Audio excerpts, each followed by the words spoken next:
Hey welcome back viewers, this is Ejaz Khan. सभी लोगों का स्वागत करता हूं मेरे यूट्यूब चैनल पे। आज मैं जर्नल एंट्री पे बात करने वाला हूं। ये लेक्चर बहुत ही इम्पॉर्टेंट होगा इस सारे कोर्सेज़ के लिए। सबसे पहले पीयूसी फर्स्ट कॉमर्स के लिए तो बहुत ही इम्पॉर्टेंट है, यहीं से कॉमर्स की शुरुआत होती है। तो सारे 11th क्लास के जो भी स्टूडेंट्स हैं इस लेक्चर को बहुत अच्छी तरीके से सुनिए, समझिए, एग्ज़ाम्पल को अपने दिमाग में इनकलकेट कीजिए। आने वाले जर्नल एंट्रीज़ में आपको बहुत ही आसानी होगी, बहुत ही आसानी होगी, और आपका जो फाइनेंस स्ट्रीम जो है बहुत ही उम्दा होगा। तो इसी तरीके से 12th क्लास को भी इम्पॉर्टेंट है, PUC second year commerce, BCom के लिए भी इम्पॉर्टेंट है, bachelor of commerce, BBA bachelor of business administration, BBM bachelor of business management, BCA bachelor of computer application.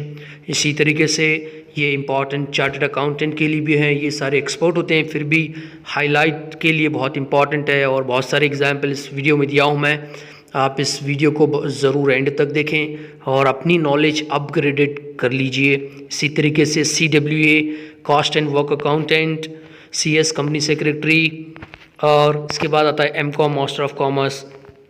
MCA के लिए भी इम्पॉर्टेंट है master of computer application, MBA master of business administration, और भी बहुत सारे कोर्सेज हैं जिन्हें अकाउंट की नॉलेज होना बहुत ज़रूरी है।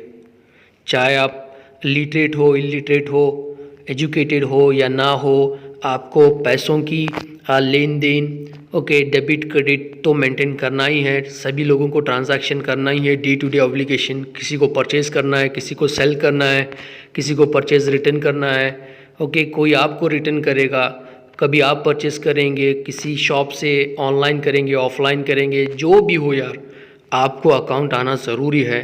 चाहे आप किसी भी स्ट्रीम से क्यों ना हो, चाहे आर्ट्स से हो, कॉमर्स से हो, या फिर साइंस से क्यों ना हो, सारे लोगों को फाइनेंशियल ट्रांजैक्शन करने हैं, पैसों का लेन देन करना ही है। ऐसा कोई नहीं कि जो पैसा नहीं जानता है। आर्ट्स, साइंस हो, कॉमर्स हो, लिटरेट हो, इलिटरेट हो, एजुकेटेड हो, कि अनएजुकेटेड हो, जो भी हो यार, अकाउंट्स इज़ वेरी इंपॉर्टेंट। सो ये सबके लिए वीडियो है, देखिए, अपनी नॉलेज को अपग्रेडेड कर लीजिए। और मैं चलता हूँ, इस वीडियो को आगे बढ़ाता हूँ। देखिए, यहाँ पे बहुत सारे बिज़नेस हैं, बहुत सारे बिज़नेस हैं। आपका भी कोई बिज़नेस होगा, आपके पेरेंट्स का कोई भी बिज़नेस होगा, क्या है, तो आप भी आगे जाके कोई बिज़नेस शुरू करेंगे, तो ये बहुत ही इंपॉर्टेंट होने वाला है अकाउंटिंग। तो देखिए, यहाँ पे थोड़े एग्जांपल आपके सामने उदाहरण रखता हूँ मैं। जैसा कि सोल रीडिंग कंसर्न है, आपको पता है सोल रीडिंग कंसर्न, जिसमें वन मैन होता है, एक ही आदमी होता है, मैन और वुमेन जो भी बोल सकते हैं आप। चाहे इसको हम लोग बोलते हैं प्रोप्राइटरी कंसर्न बोलते हैं, प्रोप्राइटरशिप कंसर्न बोलते हैं, वन मैन कंसर्न बोलते हैं, इंडिविजुअल कंसर्न बोलते हैं। यहाँ पे सारा रिस्क जो है इंडिविजुअल अपने शोल्डर पे लेता है, इन्वेस्टमेंट खुद करता है, सारी चीज़ें खुद करता है यार। इसके एग्जांपल आपके सामने है ना, जैसे कि किराना शॉप है, ग्रॉसरी शॉप है, क्रॉकरी शॉप है, पान बीड़ी शॉप है, ट्यूशन क्लासेस हैं, और बहुत सारे एग्जाम्पल आप अपने डेली लाइफ में जब भी आप किसी रास्ते से गुजरते हैं तो शॉप्स देखते हैं, ये सारे क्या है, सोल रीडिंग कंसर्न ही तो है।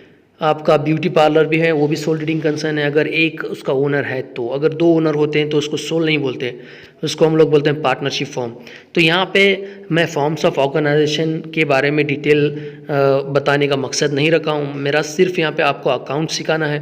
अकाउंट्स ऐसे तरीके से सिखाना है कि आपको ऐसे आसानी से सारे का सारा अकाउंट आपके दिमाग में बैठ जाए। ये मेरा ऑब्जेक्टिव है, पर्पस है, मकसद है यार। तो सोल रीडिंग कंसर्न के बारे में थोड़ा मैंने हाईलाइट किया, ज़्यादा कुछ नहीं किया हूँ।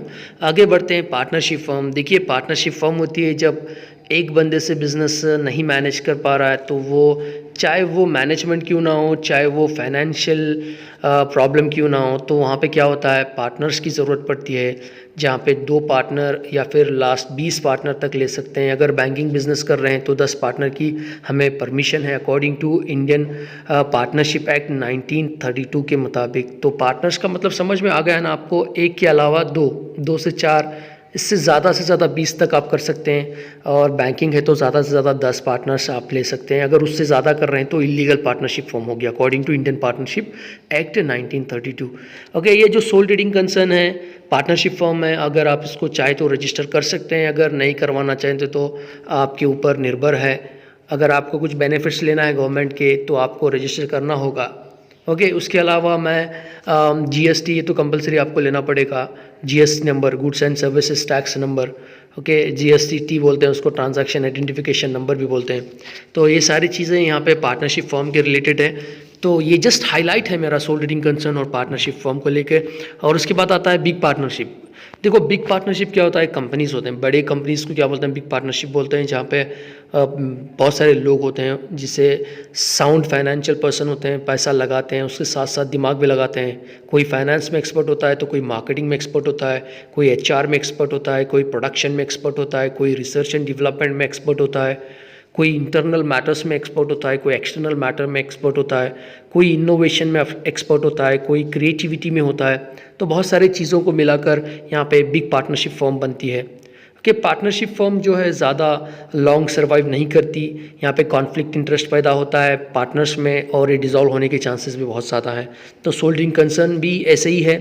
तो यहाँ पे नेचर फ्यूचर कैरेक्टरिस्टिक अगर आप पढ़ेंगे sole trading concern, partnership firm और बिग पार्टनरशिप फॉर्म के, आप इसको बहुत अच्छी तरीके से समझ पाओगे। तो मेरा मानना है कि आप थोड़ा हाईलाइट कैरेक्टरिस्टिक पे कर लें, जहाँ पे आपको बहुत अच्छी नॉलेज मिलेगी सोल ट्रेडिंग कंसर्न की, पार्टनरशिप फॉर्म की, और उसके साथ साथ बिग पार्टनरशिप फॉर्म की। तो आगे बढ़ते हैं। यहाँ पे हमारा नेक्स्ट आता है जॉइंट स्टॉक कंपनी।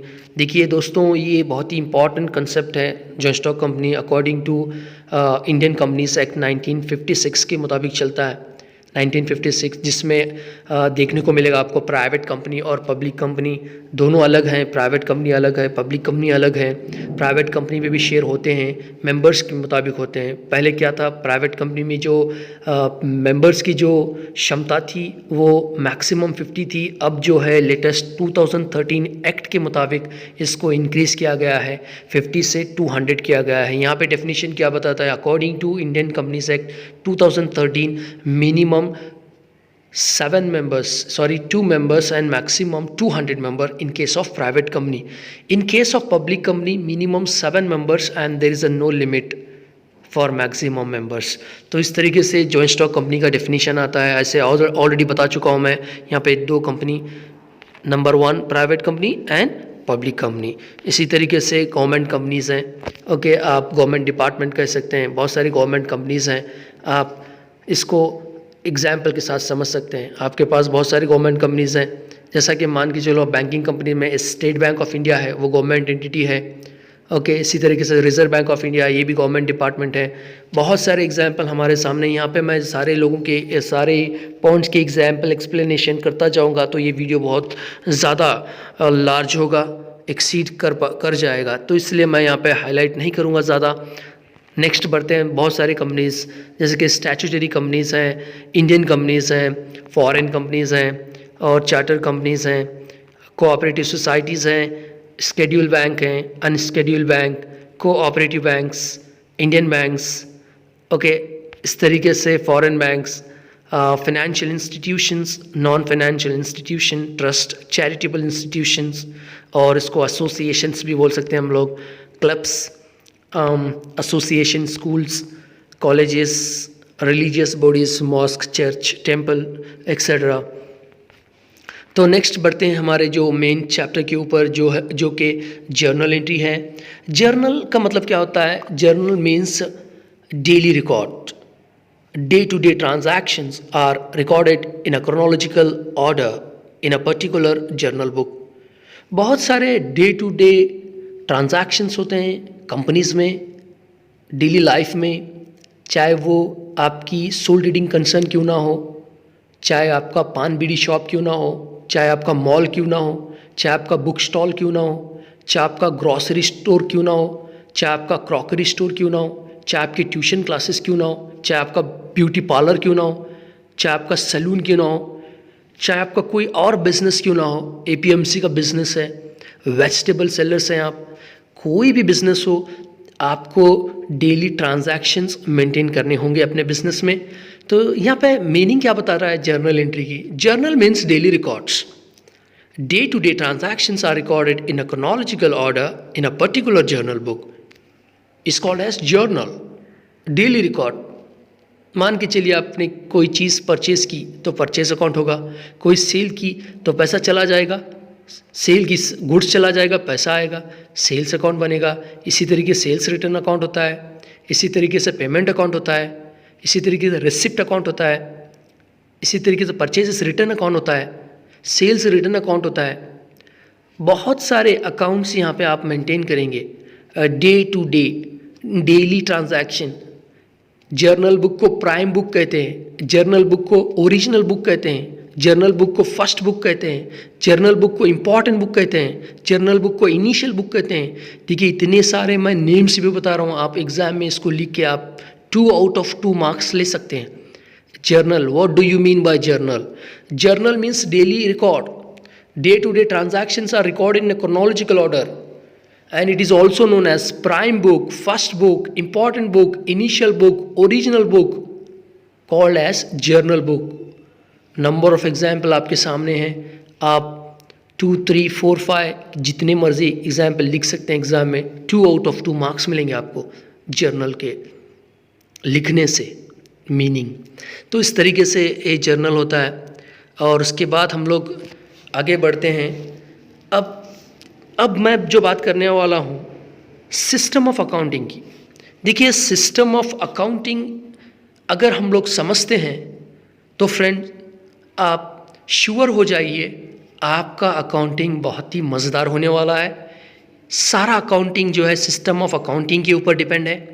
देखिए सिस्टम की जब बात करता हूँ तो 2 टाइप्स ऑफ सिस्टम है. पूरे दुनिया की बात कर रहा हूँ मैं. Globally there are 2 types of accounting system. One is an English system of accounting and another one is an American system of accounting. ये 2 सिस्टम हैं, English system and American system. देखिए अमेरिकन सिस्टम जो है ये America follow करता है और इनके कॉन्टिनेंट फॉलो करते हैं. जो अमेरिकन कंट्री को बिलोंग करते हैं वो उनकी अकाउंटिंग अप्लाई करते हैं. इनका कॉन्सेप्ट अलग है. जहाँ पे इंग्लिश अकाउंटिंग है ये पूरी दुनिया फॉलो करती है.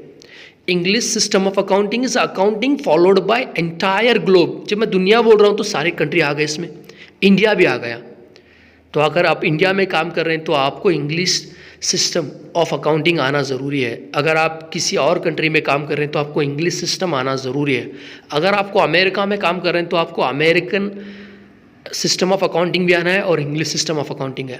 इसका मतलब ये नहीं कि अमेरिका ने इंग्लिश सिस्टम फॉलो नहीं कर रहा है. नहीं यार, अमेरिका इंग्लिश सिस्टम भी फॉलो करता है. वो कंपनी के ऊपर डिपेंड करता है कौन सा सिस्टम ऑफ अकाउंटिंग वो फॉलो करते हैं. तो यहाँ पे मैं ग्लोबल अकाउंटिंग की बात कर रहा हूँ तो वो है इंग्लिश सिस्टम ऑफ अकाउंटिंग. अब इंग्लिश सिस्टम ऑफ अकाउंटिंग में कितने अकाउंट्स हैं बताइए आप. देखिए इंग्लिश सिस्टम ऑफ अकाउंटिंग में 3 अकाउंट्स आते हैं जो कि बहुत ही इंपॉर्टेंट है. इसको फाउंडेशन बोलते हैं हम लोग अकाउंटिंग का. अगर ये 3 अकाउंटिंग आप सीख जाते हैं तो जानिए फ्रेंड्स आपका जो अकाउंटिंग है बहुत ही स्ट्रांग होने वाला है. तो मैं आपको यहाँ पे थोड़ा रिक्वेस्ट करना चाह रहा हूँ कि ये please English system of accounting को आप बहुत ही आराम से कामली कूलली समझते हुए अपने दिमाग में लेते हुए एग्जाम्पल को रीड करते हुए आगे बढ़ें.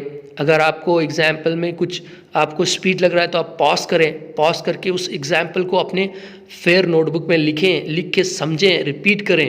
क्योंकि ये सारे एग्जाम्पल आपको जर्नल एंट्री सॉल्व करते समय बहुत ही मददगार साबित होंगे. तो नेक्स्ट मैं चलता हूँ इंग्लिश सिस्टम ऑफ अकाउंटिंग. देखिए English system of accounting 3 accounting पे निर्भर है. 3 अकाउंटिंग या फिर 3 अकाउंट्स भी बोल सकता हूँ मैं. Personal account, real account, nominal account. Friends देखिए अभी ये पर्सनल अकाउंट क्या होता है, रियल अकाउंट क्या होता है, नॉमिनल अकाउंट क्या होता है, मैं आपको सिर्फ हाईलाइट करूँगा. देखिए personal account belongs to person. Personal account belongs to person. Real account belongs to property. Nominal account belongs to all expenses और losses and incomes and gains of the organisation. Personal account की जब बात करता हूँ तो 2 तरीके के persons होते हैं. बिजनेस के बारे में बात कर रहा हूँ। अब आपके दिमाग में क्वेश्चन आ रहा है कि दो तरीके के पर्सन कैसे होते हैं? पर्सन तो पर्सन ही होता है, चाहे वो मेल हो या फीमेल हो, पर्सन है। सही बात है। यहाँ पे मैं अकाउंटिंग रिलेटेड पर्सन बात कर रहा हूँ।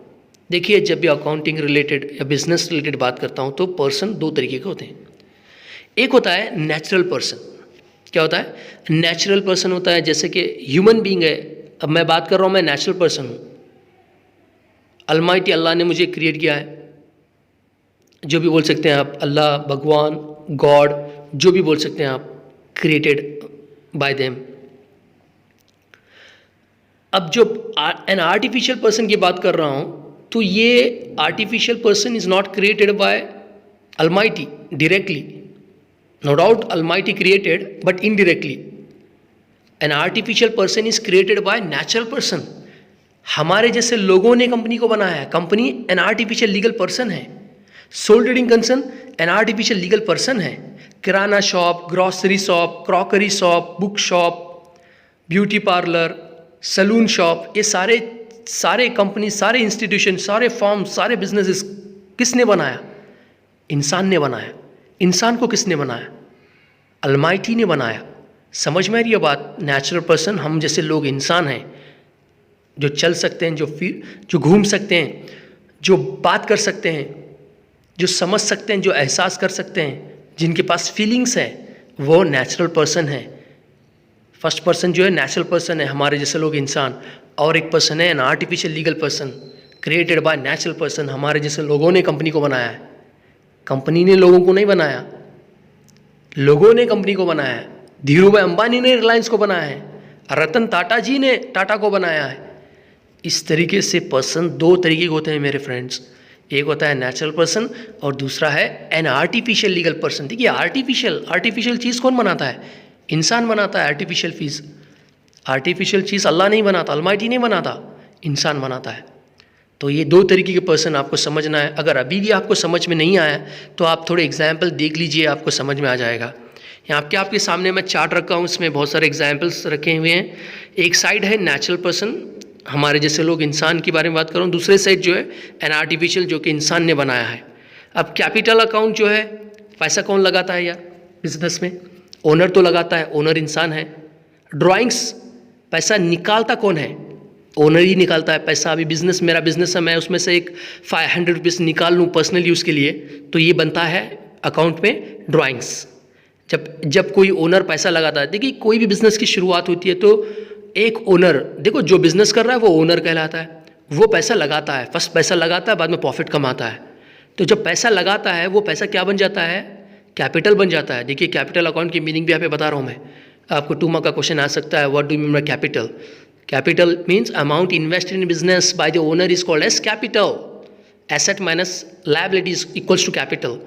देखिए यहाँ पे मैं कैपिटल तो पर्सन नहीं है, हम पैसे तो पर्सन नहीं हो सकते ना। जो लगाता पैसा, जो इन्वेस्ट करता है वो पर्सन है, जो सोच समझ के लगा रहा है। सोचता कौन है यार? जिसके पास दिमाग होता है। कंपनी के पास तो दिमाग नहीं होता, इंसान के पास दिमाग होता है। तो इंसान सोचता है, इंसान इन्वेस्टमेंट करता है। जो इंसान अपना बिजनेस में पैसा लगा रहा है तो वो ओनर कहलाता है। ओनर जब बिजनेस में इन्वेस्टमेंट करता है तो उसको कैपिटल कहते हैं।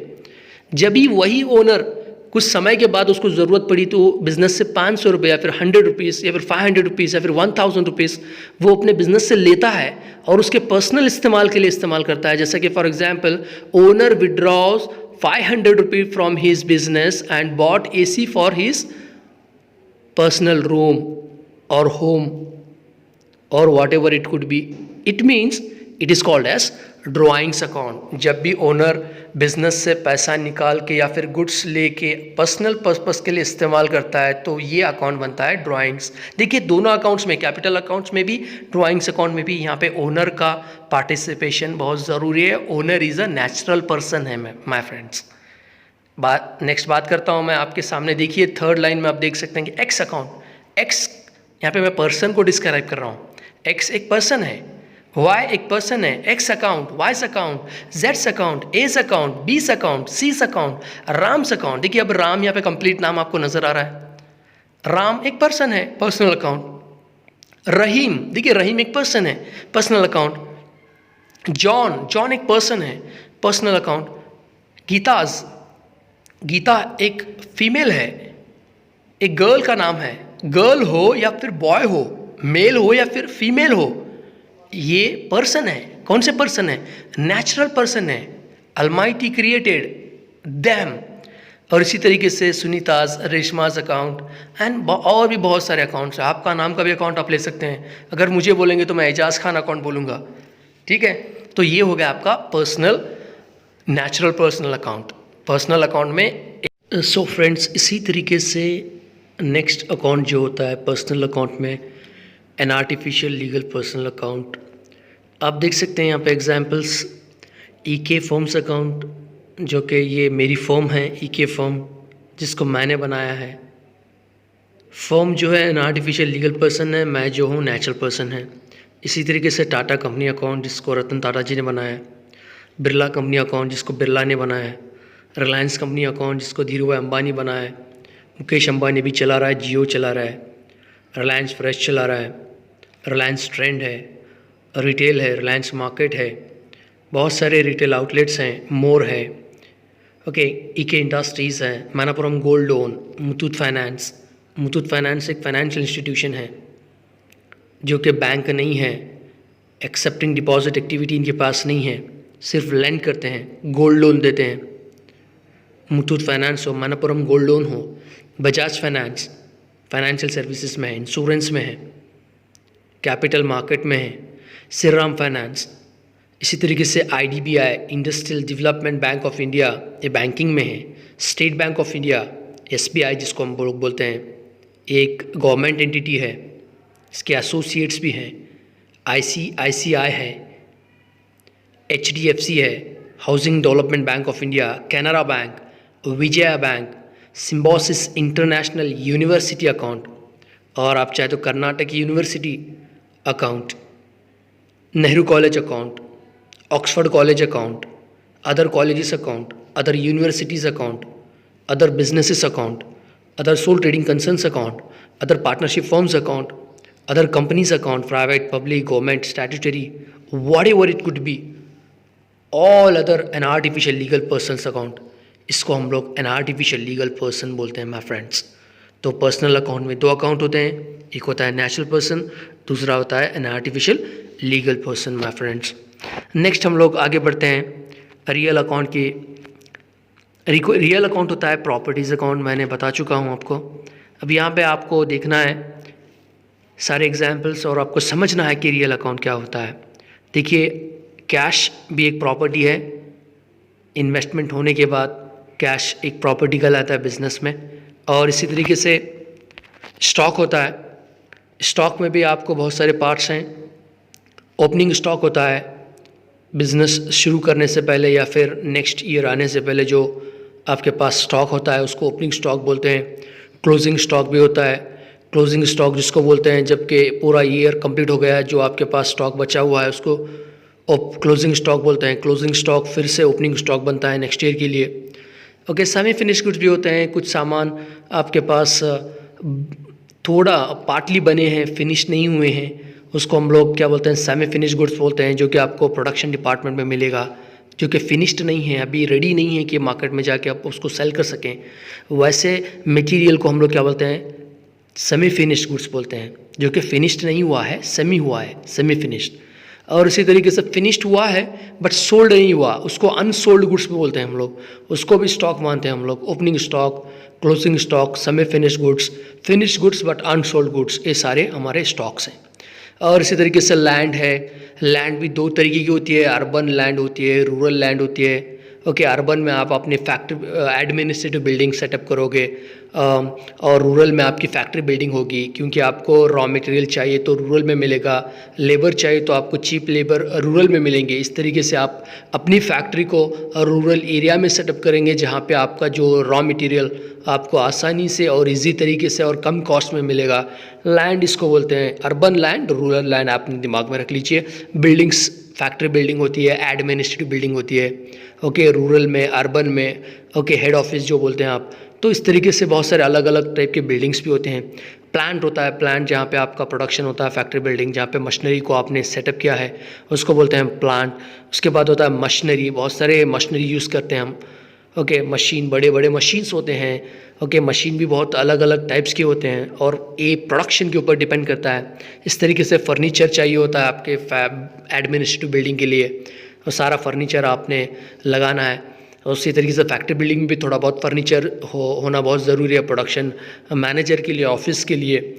और इस तरीके से फिक्चर्स होता है, बहुत सारे लोगों को फिक्चर्स में प्रॉब्लम होती है। फिक्चर्स का मतलब क्या होता है मेरे फ्रेंड्स, यहाँ पे आपने एलईडी लगाया, वो फिक्चर है, फिक्स्ड है ना।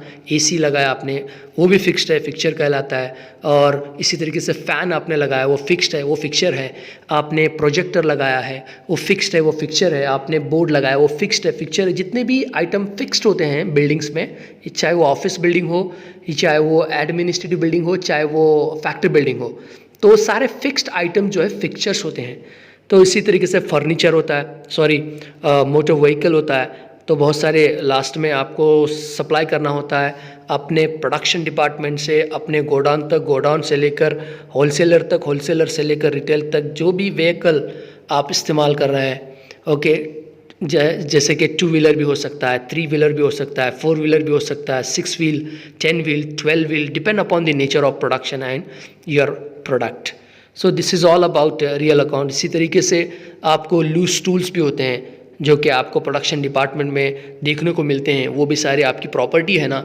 जो भी टूल्स हैं आप इस्तेमाल कर रहे हैं प्रोडक्शन में, और इसी तरह के इन्वेस्टमेंट भी होते हैं, वो भी आपकी प्रॉपर्टी है, चाहे वो शॉर्ट, मीडियम टर्म और लॉन्ग टर्म क्यों ना हो। गुडविल हो, जैसे कि ब्रांड इमेज आपने क्रिएट किया है।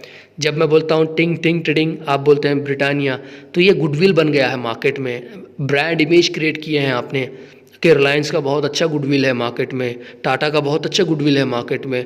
अभी मैं बात करूँ एक नॉर्मल कंपनी की, तो उसका गुडविल नहीं है। ओप्पो हम लोग नहीं जानते थे, आज ओप्पो का गुडविल बहुत स्टैंड किया है। वीवो हमको पता नहीं था एक कुछ साल पहले, आज वीवो सबको पता है क्योंकि गुडविल क्रिएट हो चुकी है अभी मार्केट में। तो इस तरीके से कॉपीराइट होता है, कोई भी आपने पेटेंट करवाया है, कोई रजिस्टर करवाया है किसी प्रोडक्ट का, तो आपको किसी और को कॉपीराइट देना है तो आप उसको चार्ज करेंगे। तो इस तरीके से कॉपीराइट्स होते हैं। ओके, कॉपीराइट का एग्जाम्पल आप इस एग्जाम्पल से समझ सकते हैं। और इसी के साथ साथ पेटेंट है, पेटेंट का मतलब रजिस्ट्रेशन है। अभी जस्ट मैंने बताया copyright, patent, it is synonyms. इसी तरीके से ट्रेडमार्क होता है, आपका खुद का ट्रेडमार्क आपने बनाया है, लोगो बना है कि फ्रेंचाइज़ आप किसी और को फ्रेंचाइजी दे रहे हैं तो आप चार्ज करेंगे। अगर आपको एप्पल की फ्रेंचाइजी लेना है तो आपको करोड्स ऑफ रुपीज़ देना है। उनका बिज़नेस करने के लिए आप फ्रेंचाइजी ले रहे हैं, उनका बिज़नेस करने के लिए, आपका नहीं उनका बिज़नेस, आप सिर्फ मार्जिन पे काम कर रहे हैं यहाँ पे। इस तरीके से प्रिलिमिनरी एक्सपेंस होता था। बिज़नेस शुरू करने से पहले जो भी एक्सपेंडिचर्स होते हैं उसको हम लोग प्रिलिमिनरी एक्सपेंसेस बोलते हैं। प्रीलिमिनरी एक्सपेंसेस, बिजनेस शुरू होने से पहले जितने भी एक्सपेंसेस होते हैं उसको प्रिलिमिनरी एक्सपेंसेस बोलते हैं। वो भी आपकी प्रॉपर्टी है क्योंकि आपने स्पेंड करके बिजनेस को स्टैंड किया है। और भी बहुत सारे अदर और प्रॉपर्टीज़, रियल और प्रॉपर्टीज़ अकाउंट्स हैं। तो आगे आप जर्नलिटी जैसे जैसे मैं पास करूंगा आप उसको सीखते जाएंगे। तो नेक्स्ट अकाउंट होता है हमारा नॉमिनल अकाउंट। आपको पता ही है कि nominal account is all expenses and losses and incomes and gains of the company. जितने भी एक्सपेंसेस होते हैं, जितने भी लॉसेस होते हैं, जितने भी इनकम होते हैं, जितने भी गेन्स होते हैं, देखिए 4 वर्ड बोल रहा हूँ मैं, expense, loss, income, gain. Expenses अलग है, लॉस अलग है, इनकम अलग है, गेन अलग है। एक्सपेंस का मतलब जो होता है आपको एक्सपेंसेस करनी ही है बिजनेस में। विदाउट एक्सपेंसेस आप अपना बिजनेस रन नहीं कर सकोगे। लॉस अलग चीज़ है। देखिए मैं एक उदाहरण देता हूँ, एग्जाम्पल देता हूँ। एक्सपेंस और लॉस कैसे अलग अलग है।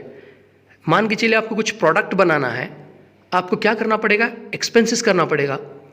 फॉर एग्जाम्पल आपको रॉ मटेरियल लेना है, रॉ मटेरियल तो आएगा, उसके बदले क्या जाएगा, पैसा जाएगा, एक्सपेंस करना पड़ेगा आपको पैसा स्पेंड करना है, स्पेंड एक्सपेंस।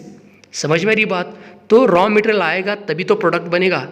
जब प्रोडक्ट बनता है तो आपको सैलरी देना है, लेबर को वेजेस देना है, केईबी को इलेक्ट्रिसिटी बिल पे करना है, कॉरपोरेशन को वाटर बिल पे करना है, बहुत सारे आपको ऑब्लिगेशंस आएंगे, बहुत सारे पेमेंट्स करना है आपको, गवर्नमेंट को टैक्स देना है, जीएसटी देना है, इलेक्ट्रिसिटी बिल पे करना है, वाटर बिल पे करना है, कस्टम पे करना है, एक्साइज पे करना है, ड्यूटीज़ पे करना है, लेबर को वेज देना है, एम्प्लॉय को सैलरी देना, ये सारे बिजनेस में क्या होते हैं, एक्सपेंसेस होते हैं। तो जब तक आप एक्सपेंसेस नहीं करेंगे आप इनकम के बारे में सोच भी नहीं सकते। पहला पैसा लगाओ, बाद में पैसा कमाओ और बाद में पैसा बनाओ। रिटर्न ऑन इन्वेस्टमेंट, रिटर्न कब होता है, जब इन्वेस्टमेंट होता है। जब इन्वेस्टमेंट नहीं होता है तो रिटर्न नहीं होता है। तो सबसे पहले बिजनेस का ये फंडा है, पैसा लगाओ पैसा बनाओ।